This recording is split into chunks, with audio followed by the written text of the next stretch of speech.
ನಮಸ್ಕಾರ ಸ್ನೇಹಿತರೆ. ಇವತ್ತು DM ಬಿಹೇವಿಯರ್ ಹೇಗಿರುತ್ತೆ ಅನ್ನೋದ್ರ ಬಗ್ಗೆ ಮಾತಾಡೋಣ. ಇನಿಷಿಯಲಿ ನಮಗೆ ಹೇಗೆ ಫೀಲ್ ಆಗುತ್ತೆ, ಅವರು ಅದಕ್ಕಿಂತ ಜಾಸ್ತಿಯಾಗಿ ಫೀಲ್ ಮಾಡ್ತಾರೆ. ಬಟ್ ನಾವು ಅದನ್ನು ಖುಷಿಯಾಗಿ ತಗೊಂಡ್ರೆ ಅವರು ತುಂಬ ಬೇಗನೆ ಅದನ್ನು ಡಿಸ್ಕಂಫರ್ಟ್ ಅನ್ನೋ ಥರದಲ್ಲಿ ತಗೊಬಿಡ್ತಾರೆ. ನಾವು ಹೇಗೆ ಓಪನ್ ಅಪ್ ಆಗ್ತಾ ಹೋಗ್ತೀವಿ ಅವ್ರ ಹತ್ರ, ಹಾಗೆ ಅವರು ಅವಾಯ್ಡ್ ಮಾಡೋಕ್ಕೆ ಸ್ಟಾರ್ಟ್ ಮಾಡ್ತಾರೆ ನಮ್ಮನ್ನು.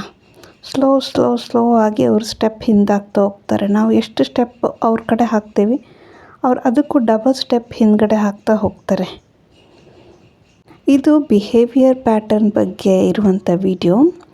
ಆ್ಯಕ್ಚುಲಿ ಸ್ಪಿರಿಚುವಲ್ ಥಿಂಗ್ಸ್ ಇದೆ ಇದರೊಳಗೆ, ಬಟ್ ನಾನು ಇದನ್ನು ಜನರಲೈಸ್ ಮಾಡಿ ಹೇಳ್ತಾ ಇದ್ದೀನಿ. ಹೇಗೆ ಮಾಡ್ತಾರೆ ಅಂದರೆ, ಫಸ್ಟ್ ಥಿಂಗ್ ಕಾಲ್ನ ಅವಾಯ್ಡ್ ಮಾಡುವಂಥದ್ದು, ಮೀಟ್ ಮಾಡೋದನ್ನು ಅವಾಯ್ಡ್ ಮಾಡೋದು. ಇನ್ಫ್ಯಾಕ್ಟ್ ಮೊದಲಿಗೆ ಇವರಿಗೆ ಮೀಟ್ ಮಾಡಬೇಕಂತ ಇರುತ್ತೆ, ಅವ್ರು ಇರ್ತಾರೆ ಕೆಲವೊಂದು ಕೇಸ್ಗಳಲ್ಲಿ ಮೀಟ್ ಮಾಡೋಣ ಅಂತ. ಬಟ್ ನಾವು ಯಾವಾಗ ಓಕೆ ಅಂತ ಹೇಳ್ತೀವಿ, ಅವರು ಸ್ಟೆಪ್ ಬ್ಯಾಕ್ ತಗೊಬಿಡ್ತಾರೆ. ಇಲ್ಲ, ಯಾಕೆ ಮೀಟ್ ಮಾಡಬೇಕು, ಏನೋ ತನಗೇನು ಗೊತ್ತೇ ಇಲ್ಲ, ನಾವೇ ಏನು ಪ್ರೆಷರ್ ಹಾಕಿದ್ದೀವಿ ಅನ್ನೋ ಥರದಲ್ಲಿ ಬಿಹೇವ್ ಮಾಡ್ತಾರೆ. ಎಷ್ಟಾಗುತ್ತೆ, ಯಾವಾಗೆಲ್ಲ ಮೀಟ್ ಮಾಡಬೇಕಂತ ಡಿಸೈಡ್ ಮಾಡ್ತೀವಿ ಆವಾಗೆಲ್ಲ ಅವರು ಅವಾಯ್ಡ್ ಮಾಡ್ತಾ ಇರ್ತಾರೆ. ಒಂದು ಸತಿ ಕೆಲಸದ ನೆಪ ಹೇಳ್ತಾರೆ, ಇನ್ನೊಂದು ಸಲ ಏನಾದರೂ ಬೇರೆ ನೆಪ ಹೇಳ್ತಾರೆ, ಅವ್ರ ಫ್ರೆಂಡ್ಸ್ ನೆಪ ಹೇಳ್ತಾರೆ, ಮದುವೆ ಆಗಿರೋರು ಅವ್ರ ಫ್ಯಾಮಿಲಿ ನೆಪ ಹೇಳ್ತಾರೆ, ಮಕ್ಕಳನ್ನೆಲ್ಗಾರು ಕರ್ಕೊಂಡು ಹೋಗೋದಿದೆ ಅಂತಾರೆ. ಹೀಗೆ ಏನೇನೋ ಕಾರಣಗಳಿಂದ ಒಟ್ಟು ಅವ್ರನ್ನ ನಾವು ಮೀಟ್ ಮಾಡಬಾರ್ದು, ಆ ಥರ ಒಂದು ಸಿಚುವೇಶನ್ ದೇವರು ಕೂಡ ಕ್ರಿಯೇಟ್ ಮಾಡ್ತಾರೆ. ಇವರು ಕೂಡ ಅದೇ ಥರ ಕ್ರಿಯೇಟ್ ಮಾಡೋಕ್ಕೆ ಸ್ಟಾರ್ಟ್ ಮಾಡ್ತಾರೆ, ಏನಾದರೂ ಒಂದು ನೆಪ ಹೇಳೋದನ್ನು. ನೆಕ್ಸ್ಟ್ ಇವರು ಕಾಲ್ನ ಪ್ರಿಫರ್ ಮಾಡಲ್ಲ. ಯಾಕಂದರೆ ಇವ್ರಿಗೆ ಗೊತ್ತು, ಕಾಲ್ ಮಾಡಿದ್ರೆ ನಾವು ಕೇಳ್ತೀವಿ, ಯಾಕೆ ನನ್ನೊಟ್ಟಿಗೆ ಮಾತಾಡಲ್ಲ, ಯಾಕೆ ಮುಂಚಿನ ಥರ ಇಲ್ಲ, ಏನು ಫೀಲಿಂಗ್ ಇಲ್ವಾ ನಿನಗೆ, ಇಂಥದ್ದೆಲ್ಲ ನಾವು ಕ್ವಶನ್ ಮಾಡ್ತೀವಿ ಅಂತ ಗೊತ್ತು. ಇನ್ನು ಕೆಲವರು ಒಬ್ರಿಗೊಬ್ರು ಹೇಳ್ಕೊಂಡಿರಲ್ಲ ಅವ್ರ ಫೀಲಿಂಗ್ನ, ಅಂಥವರಿಗೆ ಒಳಗಡೆನೇ ಭಯ ಆಗ್ತಾ ಇರುತ್ತೆ. ಏನಾದರೂ ಅಕಸ್ಮಾತ್ ಅವ್ರು ಹೇಳಿಬಿಟ್ರೆ ಹೇಗೆ ರೆಸ್ಪಾನ್ಸ್ ಮಾಡಬೇಕು, ಯಾಕಂದರೆ ನೋ ಅನ್ನೋ ಸ್ಟೇಜಲ್ಲಿ ಇವ್ರು ಇರಲ್ಲ ಸ್ಟಾರ್ಟಿಂಗಲ್ಲಿ. ಹಾಗಂತ ಎಸ್ ಅನ್ನೋದಕ್ಕೆ ಇವರು ತುಂಬ ಹೆದರ್ತಾರೆ. ಇವ್ರ ಹತ್ರ ಅದು ಆಗದೆ ಇರುವಂಥ ಕೆಲಸ. ಯಾಕಂದರೆ ನಿಮಗೆ ಗೊತ್ತು, DM ನೇಚರ್ ತುಂಬ ಇನ್ಸೆಕ್ಯೂರ್ ನೇಚರ್ ಅಂತ. ಎಸ್ ಅಂತ ಹೇಳಿ ಬರೋವಂಥ ಕಾನ್ಸಿಕ್ವೆನ್ಸಸ್ನ ಇವ್ರು ಫೇಸ್ ಮಾಡೋದಕ್ಕೆ ರೆಡಿ ಇರಲ್ಲ. ಅಲ್ಲದೆ ರೆಸ್ಪಾನ್ಸಿಬಿಲಿಟಿ ತಗೊಳ್ಳುವಂಥ ಮೆಚ್ಯೂರಿಟಿನೂ ಕೆಲವರಲ್ಲಿ ಇರೋದಿಲ್ಲ. ಬಟ್ ಕನೆಕ್ಷನ್ ಉಳಿಬೇಕು ಅನ್ನೋ ಕಾರಣಕ್ಕೆ ಇವರು ಮೆಸೇಜನ್ನು ಪ್ರಿಫರ್ ಮಾಡ್ತಾರೆ.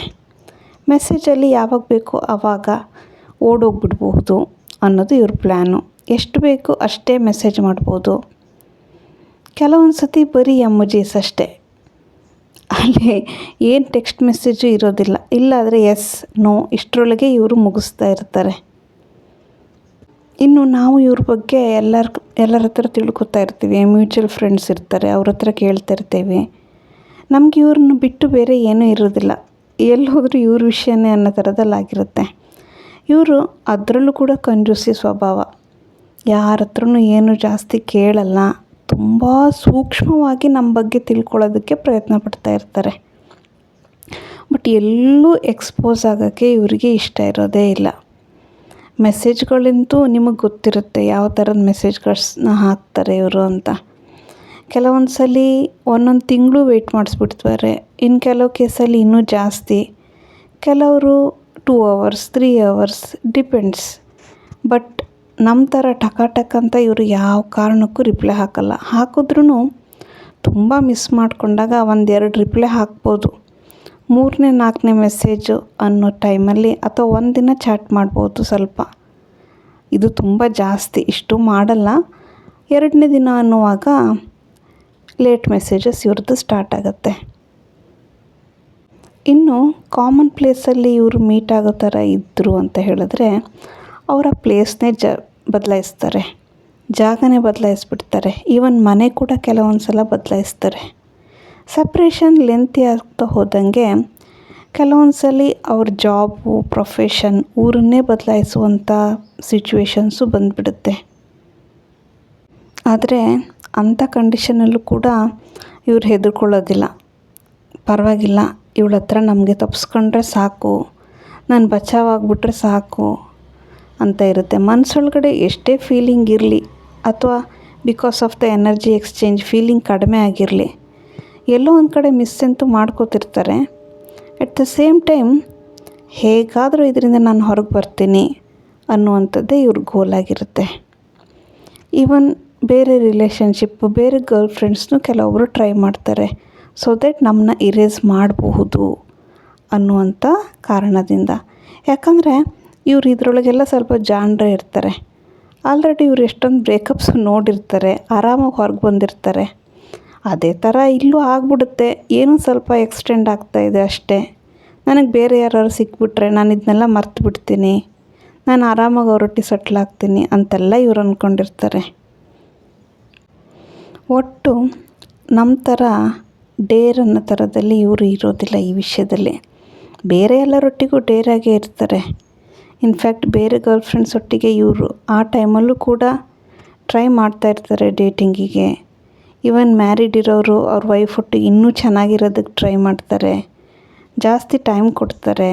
ಎಷ್ಟೆಲ್ಲ ತಲೆ ಡೈವರ್ಟ್ ಮಾಡೋಕ್ಕಾಗುತ್ತೆ ಎಲ್ಲ ಥರದ್ರಲ್ಲೂ ಇವರು ಟ್ರೈ ಮಾಡ್ತಾರೆ. ಆದರೆ ನಮ್ಮ ಎದುರಿಗೆ ಡೈರೆಕ್ಟಾಗಿ ಯಾವತ್ತೂ ಇವ್ರಿಗೆ ಮುಖಕ್ಕೆ ಮುಖ ಕೊಟ್ಟು ಮಾತಾಡೋಕ್ಕಾಗೋದೇ ಇಲ್ಲ. ಇನ್ನೊಂದು, ನೆಕ್ಸ್ಟ್ ಯಾವಾಗಲೂ ಕೂಡ ಅವರು ಇನಿಷಿಯೇಷನ್ನು ತಗೊಳ್ಳೋದಿಲ್ಲ ಯಾವುದೇ ವಿಷಯದಲ್ಲಾಗಿರಲಿ. ಇವನ್ ಸೆಪರೇಷನ್, ಮಂತ್ಸ್ ಟುಗೆದರ್ ಆಗಲಿ, ಇಯರ್ಸ್ ಆಗ್ತಾ ಬಂದ್ರೂ ಇವರಿಗೆ ಇವರಾಗೆ ಮೆಸೇಜ್ ಮಾಡೋದಕ್ಕೆ ತುಂಬ ಕಳವಳ ಆಗುತ್ತೆ. ಹೈಡ್ ಮಾಡಿ ಸ್ಟೇಟಸ್ ನೋಡೋವಂಥದ್ದು, ಇನ್ನು ಯಾವುದಾದ್ರೂ ನಮ್ಮ ಫ್ರೆಂಡ್ಸ್ ಹತ್ರ ಮಾತಾಡಿ ಚೂರು ಪಾರು ವಿಷಯ ತಿಳ್ಕೊಳ್ಳೋದು, ಜಲಸ್ ಕ್ರಿಯೇಟ್ ಮಾಡೋದು, ಇಂಥದ್ದೆಲ್ಲ ಇವ್ರು ಮಾಡ್ತಾಯಿರ್ತಾರೆ. ಆ್ಯಕ್ಚುಲಿ ಇದಕ್ಕೆಲ್ಲದಕ್ಕೂ ಒಂದು ಇಂಟೆನ್ಷನ್ ಇರುತ್ತೆ. ಇಲ್ಲಿ ಅವ್ರನ್ನ ಬ್ಲೇಮ್ ಮಾಡೋ ಹಾಗಿಲ್ಲ. ಯಾಕಂದರೆ ಇವರು ಈ ಥರದ್ದೆಲ್ಲ ಮಾಡಿದಾಗಲೇ ನಮ್ಮ ಇಶ್ಯೂಸ್ ಎಲ್ಲವೂ ನಮಗೆ ಸರ್ಫೇಸ್ ಆಗುವಂಥದ್ದು. ಸೋಲ್ ಲೆವೆಲಲ್ಲಿ ನಮ್ಮ ಅವೇಕನಿಂಗ್ ಸ್ಟಾರ್ಟ್ ಮಾಡೋಕ್ಕೋಸ್ಕರ ಇವರು ಈ ಥರದ್ದೆಲ್ಲ ಮಾಡ್ತಾಯಿರ್ತಾರೆ, ಬಿಟ್ಟರೆ ಮತ್ತೇನಲ್ಲ. ಅವರಿಗೇ ಗೊತ್ತಿರೋದಿಲ್ಲ ಅವ್ರು ಯಾಕೆ ಈ ಥರ ಬಿಹೇವ್ ಮಾಡ್ತಾಯಿರ್ತಾರೆ ಅಂತ ಎಷ್ಟೊಂದು ಕೇಸ್ಗಳಲ್ಲಿ. ಇನ್ನೂ ಬೇಕಾದಷ್ಟು ವಿಷಯಗಳಿದ್ದಾವೆ, ಅವನ್ನ ಇನ್ನೊಂದು ವಿಡಿಯೋದಲ್ಲಿ ನೋಡೋಣ. ಬಾಯ್.